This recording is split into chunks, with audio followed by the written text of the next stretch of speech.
বরিশালের একটি জনপ্রিয় রান্না এবং আমার মায়ের হাতের রান্না আমি চেষ্টা করলাম, জানি না কতটা পেরেছি। আসসালামু আলাইকুম, welcome to life with SND. তো মাছগুলি কীরকম কেটে নিয়েছি এটা দেখেই বুঝতে পারছেন।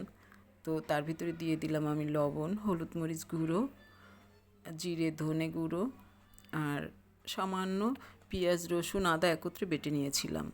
আর নিলাম সরিষা বেটে, যেটা মেইন উপাদান এই মাছটার। তো একটু তেল দিয়ে আমি এটা ভালোভাবে মাখিয়ে নিব, যেন মাছের গায়ে গায়ে মশলাটা লেগে যায়।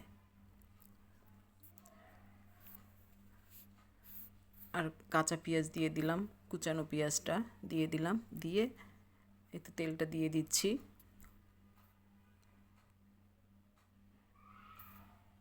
দিয়ে আমি ভালোভাবে মেখে নিচ্ছি। মেখে আমি 10 মিনিটের জন্য রেখে দিব। ওদিকে আমি চাকা চাকা 3 পিস মাছ রেখেছি, আমার হাজব্যান্ড এভাবে পছন্দ করে, তাই এটা ভাজা করব।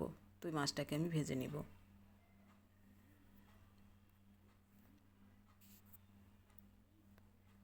আমার ওদিকে মাছটা রেস্টে থাক, এদিকে আমার এই মাছটা ভাজা হতে হতে ওটা কিছুটা রেস্ট পাবে।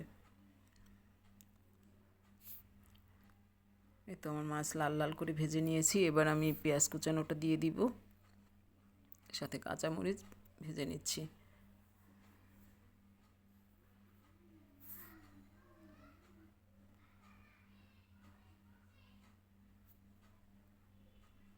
বরিশালের মানুষ এমনিতে একটু খাবার রসিক, এরা বিভিন্নভাবে খেতে পছন্দ করেন, বিভিন্ন আইটেমে আর কি এরা খাবারটা একটু পছন্দ করে। যাই হোক, এবার আমি দিয়ে দিলাম তেল, তার ভিতরে গোটা জিরে, একটু পেঁয়াজ কুচানো দিয়ে ভালোভাবে নেড়ে চেড়ে নিচ্ছি।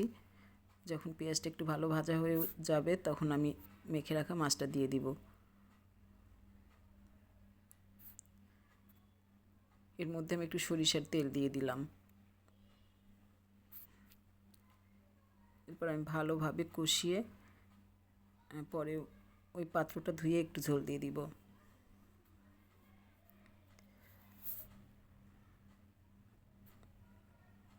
তোমার মাছটা রান্না প্রায় শেষ পর্যায়ে, কাঁচামরিচ দিয়ে দিলাম, দিয়ে দিব ধনে পাতা। মায়ের মতো ট্রাই করেছি, হয়নি ওভাবে। মায়ের মতো কি আর করা যায়, তাও তো চেষ্টা করেছি। যা হোক, খেতে কিন্তু দুর্দান্ত হয়েছিল। আমার মায়ের রান্না আরও বেশি মজা হতো, ওইভাবে হয়নি, তারপরেও খুব মজা হয়েছিল। দেখতেই আলহামদুলিল্লাহ, মাশাল্লাহ, এরকম হয়তো ভিডিওতে আসেনি কালারটা, সামনে আরও সুন্দর এসেছে। তো সবাই আমার জন্য দোয়া করবেন। আজ এই পর্যন্তই। আল্লাহ হাফেজ।